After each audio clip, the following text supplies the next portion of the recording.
하나님께서 이스라엘 백성을 부르셨습니다. 그리고 그들에게 그전에는 애굽의 백성으로 살아감에 따라 그들의 법에 따라 또 그들은 그 당시에 종된 삶이었다고 주님께서 말씀을 하셨습니다. 이제 하나님의 백성이 되었습니다. 그러니 하나님의 법에 따라 살아가야 되는데 그것이 출애굽기 20장 1절 17절까지 말씀에서 10계명을 말씀을 해주셨습니다. 10가지 계명을 말하는데 사실 10계명의 열여러 숫자가 나타나는 의미가 완전한 숫자입니다. 하나님이 거룩하신 분이십니다. 그러면 우리의 삶에 하나님의 거룩하신 묻어놔야 됩니다. 그렇기에 이 10가지 계명을 통해서 하나님께서 우리에게 원하시는 삶, 그 삶을 살아가야 합니다. 나는 누구입니까?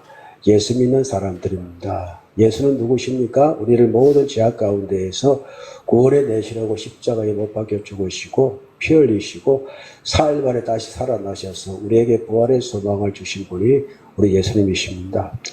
우리 주님께서는 계명을 이루신 분이십니다. 율법을 완성하신 분이십니다. 그렇기 때문에 우리는 율법을 완성하신 그리스도의 삶을 쫓아가고자 하는 삶을 살아야 됩니다. 주님께서 당신의 제자를 부르실 때에 나를 따르라고 말씀을 하셨습니다. 그 삶의 모습을 우리에게 보여주셨습니다.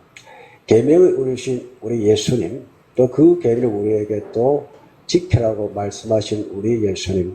오늘 그 가운데 17절에서 21절까지 말씀을 살펴보았는데 17절 이것은 열째 계명을 의미하는 것이고 그리고 21절까지 말씀을 돌아보면은 하나님께서 계명을 왜 주셨는가에 대해서 설명하고 있는 부분들이 있습니다.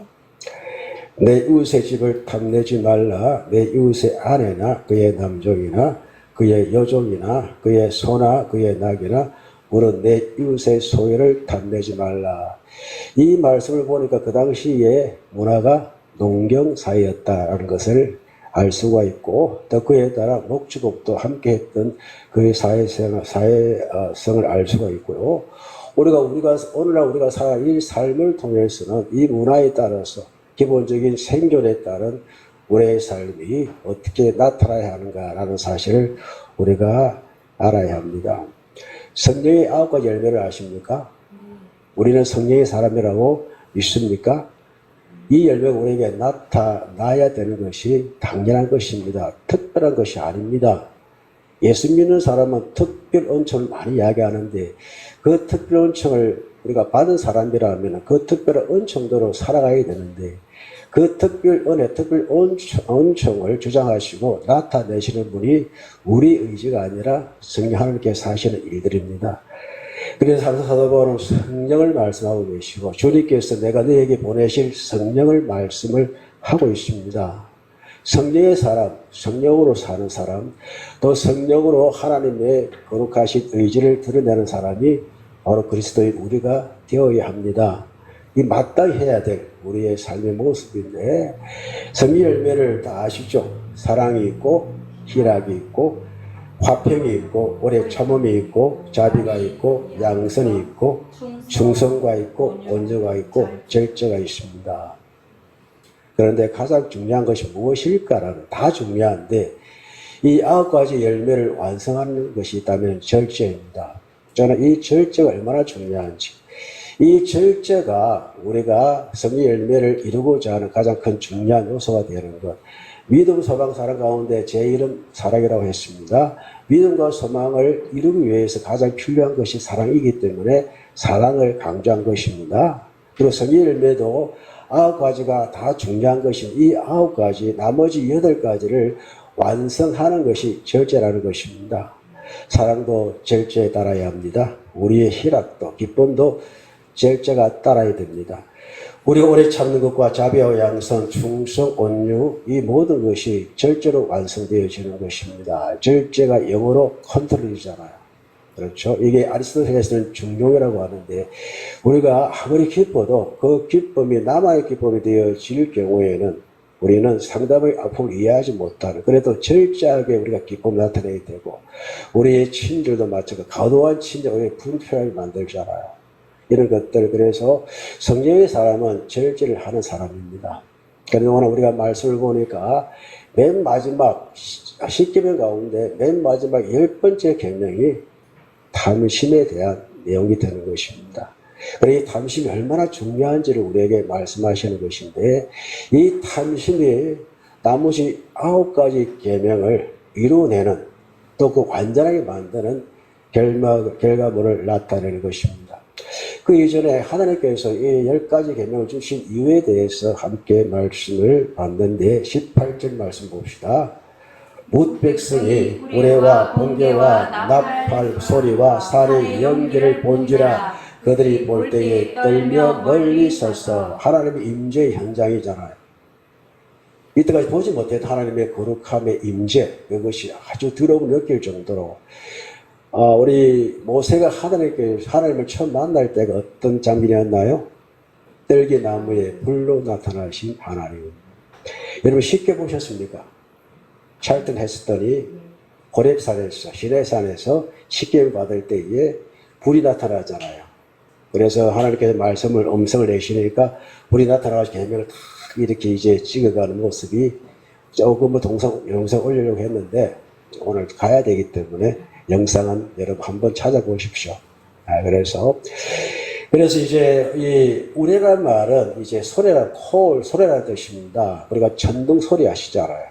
그런데 하나님께서의 음성을 우리가 또 우레라 그렇게 표현하고 합니다. 하늘 우레 같은 소리가 들린다라는. 하나님의 임재 현상인데, 하나님의 음성으로 말씀하시는, 그 말씀으로 임재하시는 하나님을 의미하는 동시에 번개와 나팔, 이 번개는 불을 의미합니다. 불. 그래서 하나님께서 우레와 번개로 나타나시는 하나님의 임재 현상이 이렇다는 것입니다. 그 나팔 소리가 나오잖아요.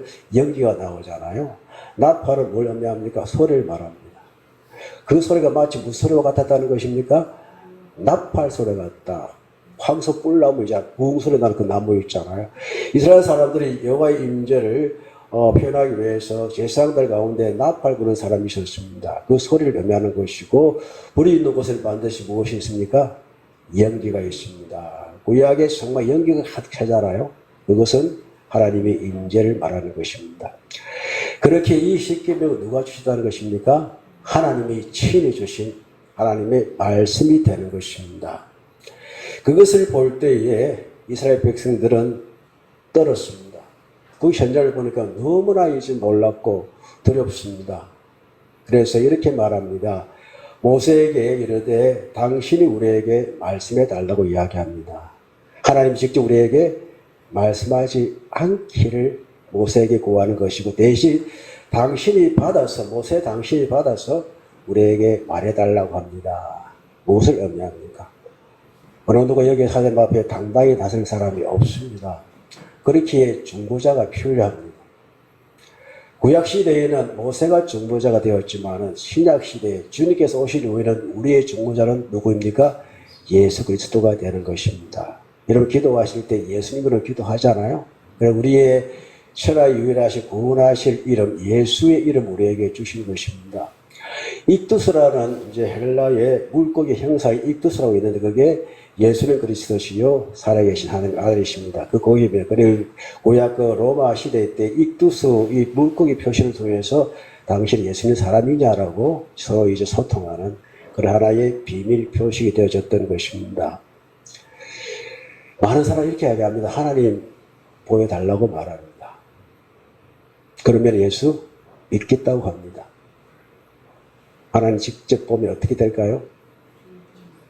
죽습니다. 하나님은 거룩하시기 때문입니다. 왜 인간이 에덴에서 쫓겨났나요? 하나님의 거룩하심을 범했기 때문에 그것을 주님을 배울 수 없게 주님께 그들 오히려 보호하시기 위해서, 다시 기회를 주시기 위해서 에덴에서 추박하신 것입니다. 그게 신라곤이 되는 것입니다. 우리가 함부로 하나님을 볼 수 없는 사람인데, 예수님 당시에도 빌립이 이렇게 이야기합니다. 하나님 보여달라고 이야기합니다. 주께서 이렇게 말씀하셨습니다. 나를 본 자가 곧 내 아버지를 본 자라고 말씀을 하셨습니다. 하나님이 영이십니다. 이 사람들도 이제 현상을 보아지 직접 뽑지 못했거든요. 음성만 들었습니다. 하나님 임재의 현상을 보았기 때문에. 그러나 너무나 주의 얼굴을 배울 때 우리는 죽을 수밖에 없구나라는 인간의 죄악성, 인간의 연약함이 이스라엘 백성들이 발견했기에 하느님 말고 당신이 대신 하느님 말씀을 우리에게 말해달라고 이야기합니다. 하느님 앞에서는 진정 깨달은 것입니다. 여러분, 주님 앞에 우리는 죄인입니다. 잘난 체 할 것 하나도 없습니다. 어떤 구정궁궐에 사는 사람이라도 큰 대궐에 살고 엄청난 위치에 있는 사람이 주님 앞에서는 죄인에 불과합니다. 그 당시 이스라엘 사람들이 모세와는 대화를 하는데 하나님 앞에 대화하는 것이 몹시 두려웠습니다. 그전에는 모세를 원망하고 이 가운데 살았지만은 마치 주님의 말씀이 임하고 주님의 현상 가운데에서는 자기들은 모세 외에는 절대 하나님을 배울 사람이 없다는 것 깨달은 것입니다. 그렇기에 그들은 모세를 누구 보도했다고 합니까? 하나님 보도했다라고 말했던 것입니다. 그렇습니다. 하나님 우리에게 말씀하시지 말게 하소서 우리가 죽을까 하나이다. 이게 중보자의 필요성인데 이게 신약적인 하나의 계시로 보면은 우리에게 누가 필요하다? 예수님이 필요합니다라는 그런 것을 또 상징적으로 우리가 볼 수 있는 제목이 되는 것입니다. 그때 모세가 20절에 이렇게 말합니다. 두려워하지 말라. 야레라는 뜻인데 무서워하다, 이게 또 경외하다라는 두 가지 의미가 같이 있는데 하나님이 임하시면 하나님이 임하실 때는 두려워했잖아요.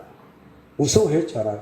우리에게 하나님 직접 말씀하지 않게 해주세요라고 말했습니다. 그 두려움, 그 무서움. 저 불로 나를 치시면은 제가 될 수밖에 없는 인간의 유악한 동시에 인간의 죄성을 가지고 주님을 도저히 만날 수 없다는 그들의 솔직한 간정이 여기에 있는 것입니다. 그때 이 모세가 이렇게 말합니다. 두려워하지 마라라고 말합니다. 주님의 임하심을 두려워하지 마라고 이야기합니다. 두려워하지 않을 이유를 분명히 밝힙니다. 하나님의 임하심은 너희를 어떻게 해서 시험하여 너희로 경외하며 범죄하지 않게 하려 하심이라고 말씀을 하셨습니다. 무엇을 의미합니까? 시험하다 이 말은 나산데 시험하다 또 시도하다 증명하다입니다. 우리가 하나님을 두려워하지 않는 것을 증명하기 위해서 우리는 주의 말씀을 지키고자 하는 마음을 가지고 살아야 됩니다. 무슨 뜻인지 아시겠습니까? 우리가 주님을 무서 벌벌 떠는 이것이 중요한 것이 아니라 우리에게 말씀으로 임하신 하나님을 두려워할 이유를 우리가 죄짓지 않음으로 말미암아 증명하는 이것이 필요하다라는 것입니다. 정말 우리에게 중요한 말씀입니다. 이 두려움이 내가 가진 이 두려움이 내가 이 경외함이 참된 것을 증명하는 것이 우리가 살아야 될 삶의 목표가 되는 것입니다. 그래서 우리는 항상 누구 앞에서? 하나님 앞에서 죄에 민감하고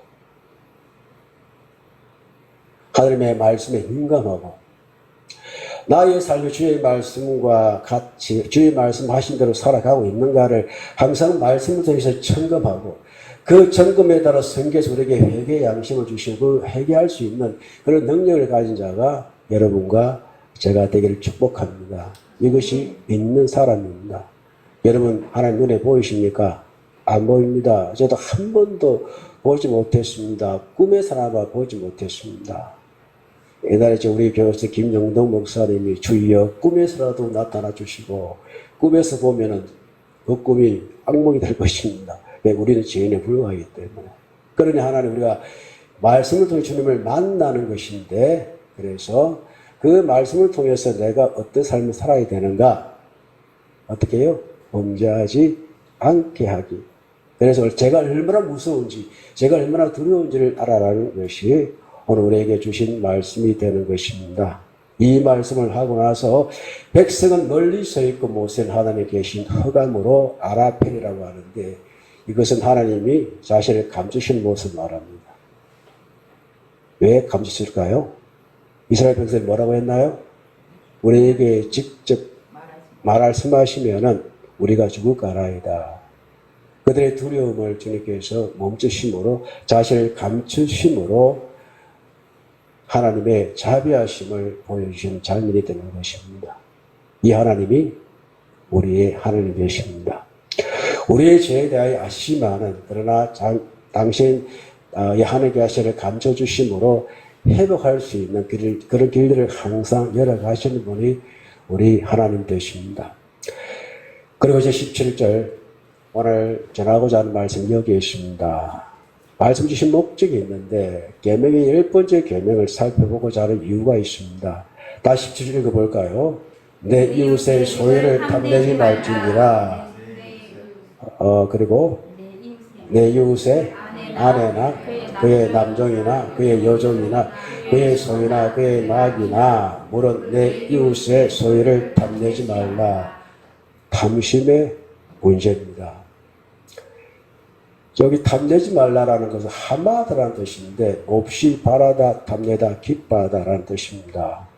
이거는 탐심에 대한 문제인데 사람이 이제 탐심이 계명을 어기는 가장 큰 원인이 된다는 것입니다. 탐심이 무엇입니까? 욕심을 말하는 동시에 이 탐심은 내 것을 바라고 사는 삶, 주님과 전혀 관계없이 내 욕심, 이기적 욕심에 따라 사는 삶을 탐심이 되는 것입니다. 우리가 참 조심해야 돼. 내 욕심과 내 탐심에 따라 우리 하나님을 판단하거나 내가 원하는 욕심의 우상을 만들거나 그리고 하나님 이름을 만물이 여기거나 하나님의 그 말씀에 따라 살지 못하고 부모를 공경하지 못하고 살인하고 간음하고 거짓 증거하고 이것이 우리가 가진 이 탐심의 문제가 가장 큰 원인으로 작동하는 것을 우리는 잊어서는 안 됩니다. 그래서 이 탐심 문제를 이제 신구약 전체에서 말씀을 찾아보니까 한 12가지가 있더라고요. 자, 그 탐심의 의미를 한번 살펴보겠습니다. 자, 이사야 57장 17절 함께 읽어보겠습니다. 그의 탐심의 죄악으로 말미암아 내가 노하여 그를 쳤으며 내 얼굴을 가리고 노하였으나 그가 아직도 피해가여 자기 마음의 길로 갔도다. 그렇습니다. 탐심이 어떤 뜻입니까?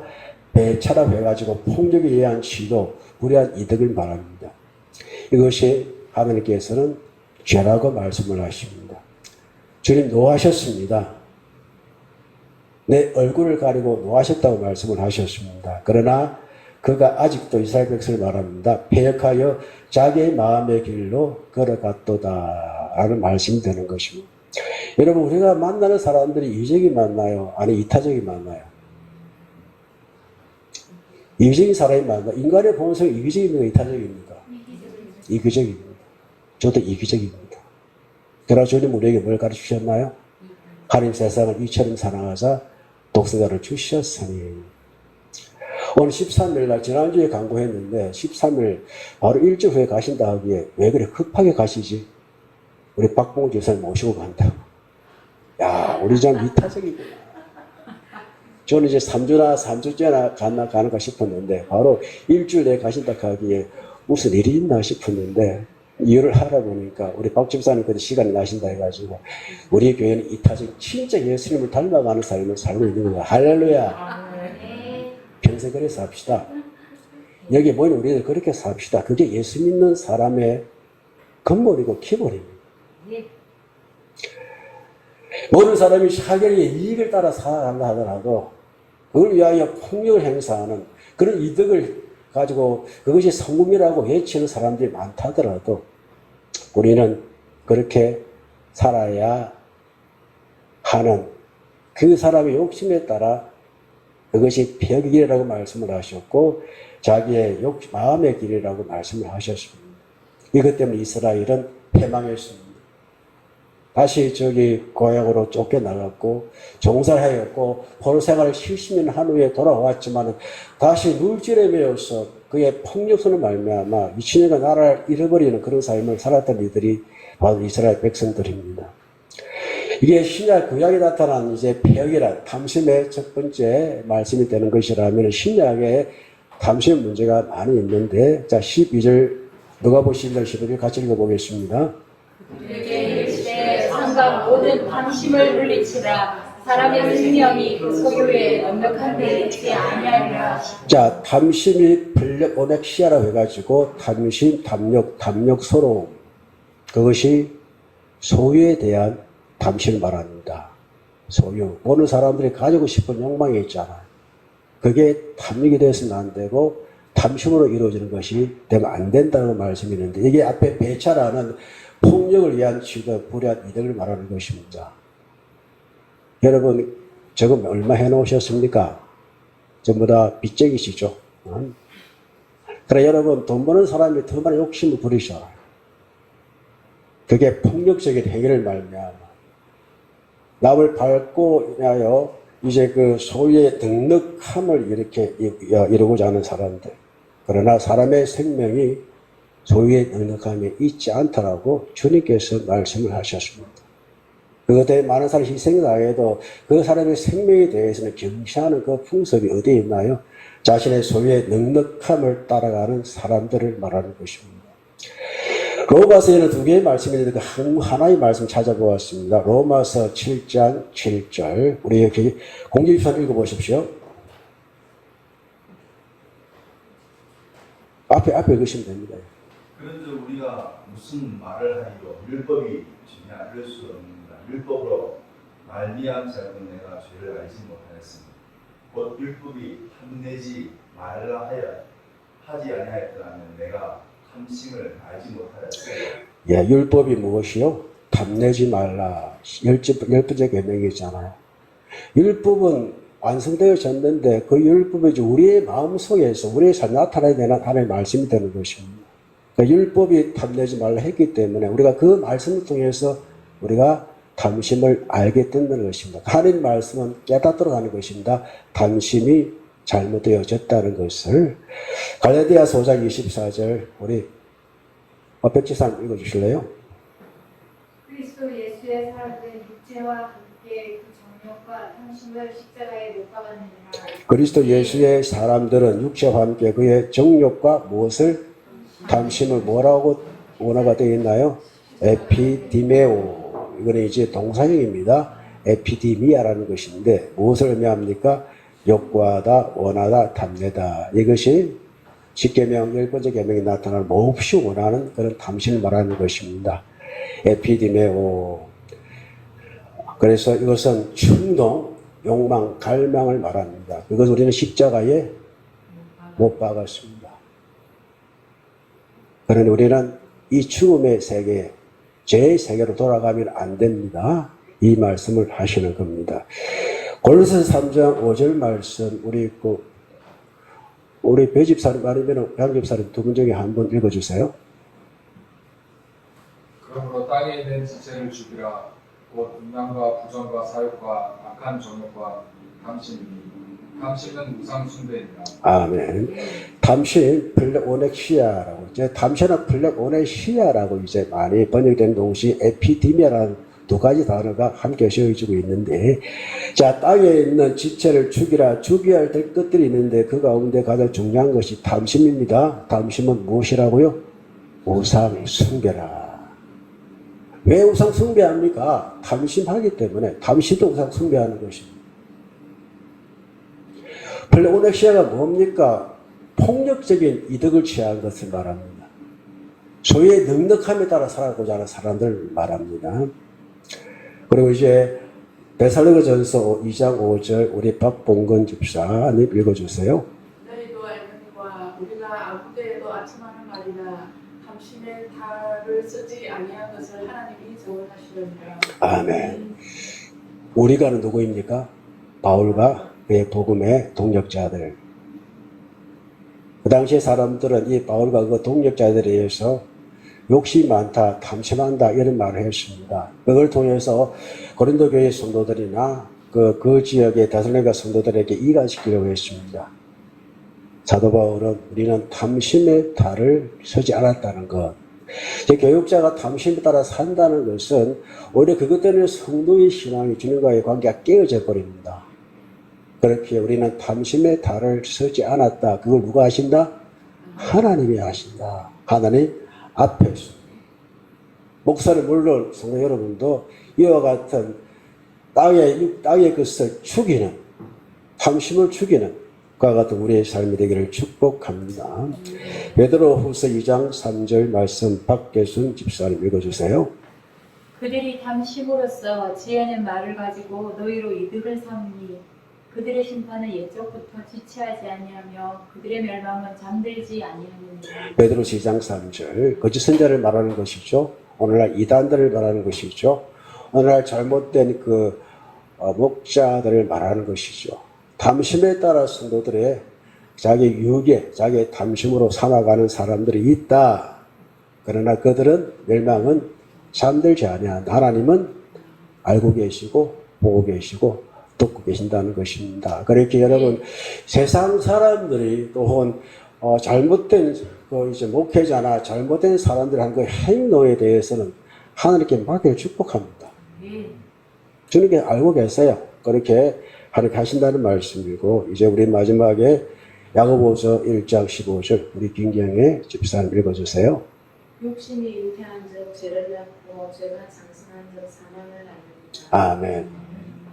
누가 가장 좋아했던 말씀이죠? 서순남 권사님. 그냥 말하면 딱 할 말씀인데, 욕심이 에피데미아입니다. 탐심과 같은 말이죠. 욕심이 잉태한 적 뭘 낳고? 죄를 낳고 죄가 장성한 적 사망을 낳느니라. 그렇습니다. 오늘 우리가 탐심 문제를 함께 살펴보았습니다. 왜 하나님께서 그 이전에도 이제 이 탐심의 문제를 계명을 주실 수가 있는데 왜 맨 마지막에 두셨을까? 그 이유를 여러분 알 수 있겠죠. 내 탐심이 하나님 멀리 떠나버립니다. 내 탐심 때문에 내 마음의 우상을 만들어버립니다. 내 탐심 때문에 주님을 멀리하고 내 신앙에 따라 주님의 영광을 가는 일을 하게 되었습니다. 내 탐심 때문에 부모를 욕보입니다. 내 탐심 때문에 살인합니다. 간음합니다. 내 탐심 때문에 거짓말을 합니다. 그것이 오늘 17절 말씀, 내 이웃의 무엇을 집을 탐내지 말라. 비교하지 맙시다. 내 것이 아니잖아요. 그들의 것이잖아요. 내가 그렇게 살지 못한다고 우리가 탐심한 마음을 갖게 되었지만 그들이 하는 행동을 똑같이 하게 되어 있다는 것입니다. 그 집을 탐내지 말고 그 이웃, 그의 아내나 그의 남종이나 그의 여종이나 그의 소나 그의 낙이나 무릇 내 이웃의 소유를 탐내지 말라. 이 말씀이 무엇을 의미합니까? 가장 귀한 것은 내 아내요, 내 남편이요. 지금 내가 가지고 있는 것들이 가장 중요합니다. 우리 내 것이 아닌 것 가지고 고민하고 있잖아. 내 것이 아닌 것 가지고 그것 때문에 우리가 시샘하고 있잖아. 그 비교 때문에 우리가 얼마나 힘든 스스로의 시험에 빠져가지고 내 신앙이 하나님 앞에 바로 서지 못하는 그와 같은 삶을 우리가 살아야 합니다. 말이 되지 않는 삶을 우리가 살고 있는 것입니다. 이 말씀을 하는 이유가 무엇입니까? 하나님이 임하시면 너희를 인하여 하나님을 두려워하고 죄를 짓지 않게 하기 위하여 이 계명을 주셨습니다. 우리가 탐심하는 마음을 가지고 사는 것이 죄입니다. 이 죄를 저지르지 않는 것이 하나님의 임하심에 따라 하나님을 경외하는 믿음의 삶을 사는 우리가 되는 것입니다. 이 삶이 나의 것이고 여러분의 것이고 우리의 것입니다. 이 말씀 함께 이루어가고 오늘 우리가 이제 함께 베푸는 삶을 살아갈 것인데 이와 같이 우리가 오늘 오후 예배에도 정말로 서로 섬기고 살아가는 이 놀라운 행복이 하늘의 거룩하심으로 나타나는 오후 예배가 되기를 축복합니다. 주신 말씀 생각하면서 동성으로 함께 기도합니다. 하나님의 임하심의 이유가 무엇인지를 함께 받았으니 함께 기도하도록 합니다.